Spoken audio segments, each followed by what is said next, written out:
নমস্কার। কয়েকদিন বাদে আবার একটা ভিডিও দিচ্ছি। সামনে আমার যে ভদ্রমহিলা বসে আছেন, উনি আমাকে বহুদিন ধরে দেখান, বিভিন্ন কারণের জন্য আসেন বিভিন্ন সময়। তা আমি যেটা হাইলাইট করতে চাইছি, ওনার গত ডিসেম্বর মাসে উনি আমার কাছে কয়েক মাস ধরে চলছিল, সেপ্টেম্বর অক্টোবর থেকে ট্রিটমেন্ট চলছিল।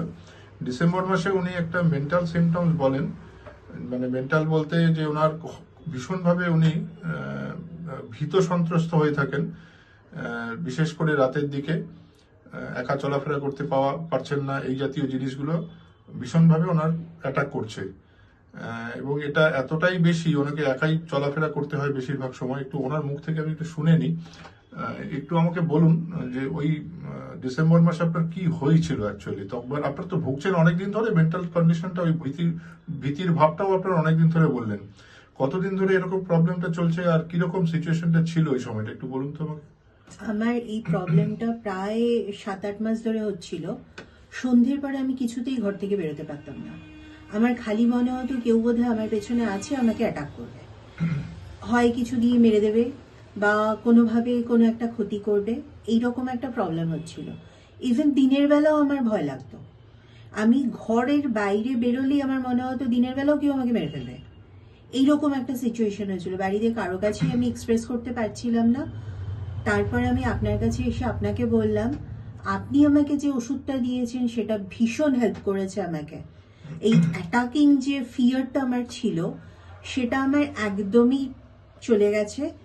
আমি এখন রাত্রেবেলা আমার ফিরতে একটু রাত হয়, কিন্তু আমার এই ভয়টাই মনে হয় না যে আমাকে কেউ মেরে ফেলবে। হ্যাঁ, রাস্তায় বেরিয়েছি, আমার পেছনে তো লোক থাকবেই, কেউ আমার সামনে থাকবে, কেউ আমার পেছনে থাকবে। পেছনে আছে মানেই সে আমাকে মারতে আসছে না, বিনা কারণে কেউ আমাকে মারতে আসবে না। আমি নিজেকে এখন এইভাবে কনসোল করতে পারছি, যেটা আপনার ওষুধ খাওয়ার আগে, মানে ডিসেম্বরের আগে পর্যন্ত আমি এই জিনিসটা পারতাম না। দিনের বেলাও কেউ যদি আমার পেছনে হাঁটতো রাস্তায়, আমার মনে হতো এই নিঘাত আমাকে মারতে আসছে। আমি যতটা পারতাম চেপে চেপে রাস্তায় পারলে যেন একদম কোনার দিকে ঢুকে যেতাম। এইরকম একটা ভয় ছিল, যেটা আমার একদম নেই এখন।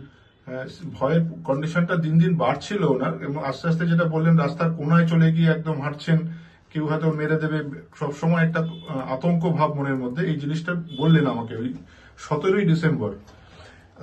তার আগেও ট্রিটমেন্ট চলছিল অন্যান্য বিভিন্ন কারণের জন্য, কিন্তু ওইটা তখন এত হাইলাইটেড হলো ওই সিমটমসটা। ওনার চেহারাটা তো দেখে বোঝাই যাচ্ছে একটা ক্যালকেরিয়া কার্ভের পেশেন্টের মতনই চেহারা। তার আগে ইনফ্যাক্ট ক্যালকেরিয়া কার্ভ চলছিল ওনার, এবং সিমটমসও ছিল, ঠিক আছে। কিন্তু পার্টিকুলার এই সিমটমসটা যেটা বলছেন, যে ভীষণভাবে ভয়, একা একদমই থাকতে পারছেন না, একা থাকতে গেলেই ওনার মনে হচ্ছে যেন কেউ এরকম অ্যাটাক করবে, সঙ্গে কেউ থাকলে তবু কিছুটা আপনি স্বস্তি বোধ করছেন। কিন্তু এমনই হয়েছিল, আমরা যেখানে থাকি সেখান থেকে 3rd ফ্লোর থেকে আমাকে নিচে আসতে হতো তালা দেওয়ার জন্য। আমাদের সব ফ্যামিলির মধ্যে এটা ডিভাইড করা ছিল, এক সপ্তাহ করে হতো। 10:30টার সময় লাইট অফ করে আমি যে সিঁড়ি দিয়ে উঠবো, তাতেই মনে হলো কেউ বোধহয় আমাকে এক্ষুনি এসে মেরে দেবে। আমি ঘরের ভেতর, মানে আমাদের ফ্ল্যাটের ভেতরে আমি নিজেকে রাখতে পারতাম না একা। অন্ধকার হলেই আমার ভয় লাগতো। ঘরে লাইট অফ হয়ে গেছে, মানে বেডরুম থেকে ড্রয়িং রুমে বা ড্রয়িং রুম থেকে বেডরুমে যাব দেশলাই বা লাইটার আনতে, সেটাও আমার যেন একটা ভয়ের ব্যাপার ছিল। আমার কোনো ভূতের ভয় ছিল না, ভূত আসবে, ভূত হবে, ভূতের ভয় ছিল না। আমার খালি মানুষের ভয় লাগতো। ঘরের ভেতর তালা দেওয়া, গ্রিলে লক করা, তারপরেও মনে হতো অন্ধকার হয়ে গেছে, কেউ যদি ঢুকে পারে। খুব সিভিয়ার কন্ডিশন হয়েছিল ওই সময়টায়। তা আমি যে কারণে ভিডিওটা আজকে করতে চাইছি, এই যে এত সিভিয়ার ভয়, এটা মাত্র একবার ওষুধ দেওয়াতেই ওনার পুরো ভয়টা কিন্তু রিমুভ হয়ে গেছে। এবং কি ওষুধ দিয়েছিলাম, কেন দিয়েছিলাম, সেটাই একটু হাইলাইট করতে চাইছি। এটা একটা মিরাকুলাস কেস। এবং আমরা যারা রেপার্টারি ফলো করি আর কি, তাদেরকে আরেকবার বলবো যে রেপার্টারিটা একটু ভালো করে আরেকবার দেখতে। এই ভয়, আমরা কিন্তু ভয়ের বিভিন্ন রকমের মেডিসিন আছে আমাদের, সে অ্যাকোনাইট থেকে শুরু করে জিনকাম পর্যন্ত অনেক প্রচুর মেডিসিন রয়েছে। কিন্তু অ্যাকচুয়াল কোনটা এখানে লাগবে, আমি দুটো পয়েন্টকে আমি খুব হাইলাইট করেছি। সেটা হচ্ছে লিখে রেখেছিলাম যে ফিয়ার অফ অ্যালোন এবং ফিয়ার অফ বিং অ্যাটাকড। আমি সিনথেসিস রেপার্টরি ইউজ করি।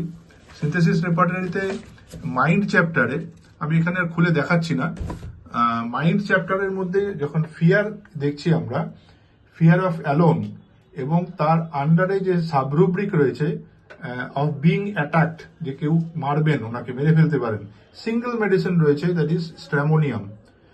স্ট্র্যামোনিয়াম 1M ওনাকে 4টে ডোজ দেওয়া হয়েছিল, তার সঙ্গে নিলিনাম 200। এটা খাওয়ার পরে কিন্তু মিরাকুলাস একদম, কোনো আর ওই সিমটমস আর ওনার নেই। ওনার মুখ থেকে উনি নিজেই বললেন একটু আগে।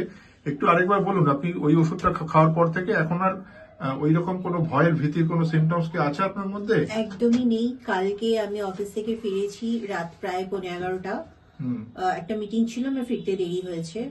আমি ব্যারাকপুরে থাকি, ব্যারাকপুর স্টেশনে নেমেছি তখন 10:27। হেলতে দুলতে মানে যেন আমি ইভিনিং ওয়াকে বেরিয়েছি এইরকম একটা মুডে, গান শুনতে শুনতে হেলতে দুলতে টোটো স্ট্যান্ডে গেছি, টোটো নিয়েছি, বাড়ির গেটের সামনে যখন পা দিয়েছি এক্স্যাক্টলি 11:15, 10:45। আমার মনেই হলো না যে আমাকে কেউ অ্যাটাক করবে, আমার পেছনে লোক রয়েছে, আমি বাবা দৌড়ে পালাই, এই জিনিসটা আমার একদম মনে আসেনি। আমি যখন ঢুকছি ভেতরে তখন অ্যাজ ইট ইজ আমাদের তালা পড়ে গেছে, লাইট অফ হয়ে গেছে, আমি আমার মতো স্মুথলি হেঁটে গেলাম। ঠিক এটাই আমি এটার পেছনে মেডিসিন সিলেকশনের পেছনে আরো যে কারণটা রয়েছে, এটা তো রেপার্টারিতে আমাকে হেল্প করলোই ভীষণভাবে, এবং উনি মেন্টালিও উনি কিন্তু একটু রাগ, ওনার খুব প্রকট ভাবে থাকে, বেশ রাগী মানুষ। হঠাৎ মানে কি, যখন কিছু মনে হয় ভীষণ উনি রাগ প্রকাশ করেন। একটু আমাকে বলুন রাগের ধরনটা কিরকম, একটু আমাকে একটু গুছিয়ে ছোট করে বলুন তো। একমাত্র আমার মা ছাড়া বাকি আর কারো কথা সহ্য করতে পারি না। মনে হয় মেরে ফাটিয়ে দিতে পারলে আমি যেন শান্তি পাই, এতটাই আপনার রাগ? এতটাই আমি এটাও আমার বেশ কয়েক মাস ধরেই হয়েছে। নিজেকে কনসোল করার ব্যাপারটা একদমই ছিল না আমার। এর আগে যখন এসেছি তখনও আমি ডাক্তারবাবুকে বলেছিলাম আমি কনসোল করতে পারি, কিন্তু লাস্ট কয়েক মাস ধরে আমি নিজেকে একদম কনসোল করতে পারতাম না। খালি মনে হতো আমাকে কেন বললো এটা, ঠিক আছে বললো, ইগনোর করি, কোনো ইগনোরেন্সের ব্যাপারই ছিল না। মনে হতো আমি যদি মেরে এক্ষুনি ফাটিয়ে ভাবতে পারি না, আমি তাহলে একদম শান্তি পাইতাম। আমি সেই রাগটাও এখন আর নেই।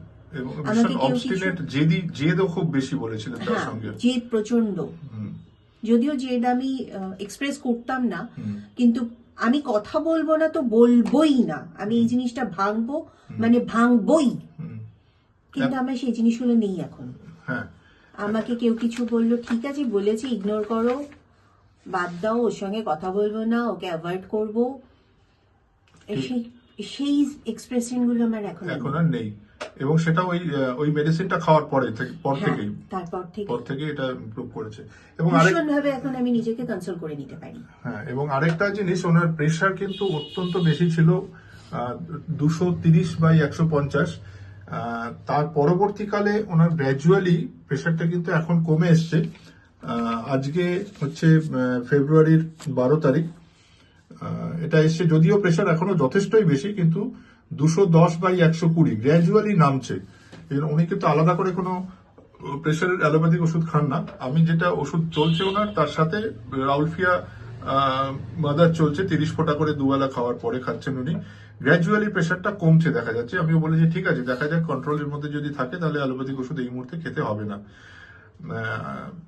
যারা, আমার একটাই প্রবলেম, আমি একমাত্র ডক্টরের ওষুধ ছাড়া বাকি কোনো এলোপ্যাথি ওষুধ খাই না। হ্যাঁ, আমার যা প্রবলেম হয়, আমি সমস্ত কিছু আসতে না পারলে ডক্টরকে আমি ফোনে বলি, উনি যেভাবে প্রেসক্রাইব করেন আমি সেভাবেই ওষুধ কিনে খাই। হ্যাঁ, এবং উনি ওনার মা দুজনেই আমাকে দেখান, সেটা ভিন্ন প্রসঙ্গ, কিন্তু বহু বছর ধরে, এবং ওনার ওষুধে ভীষণ কাজ হয়, ভীষণ কাজ হয়। হ্যাঁ, এই আজকে যে কারণে ওনাকে দেওয়া হলো মেডিসিন, সেটা কোমর ব্যথার জন্য, এবং হাঁটু ব্যথাটা খুব বেশি পরিমাণে রয়েছে এখন। জল পিপাসা অত্যন্ত বেশি, রাতে উঠে জল খেতে হয় ওনাকে, এবং মেডোরিনাম দিয়েছে ওনাকে।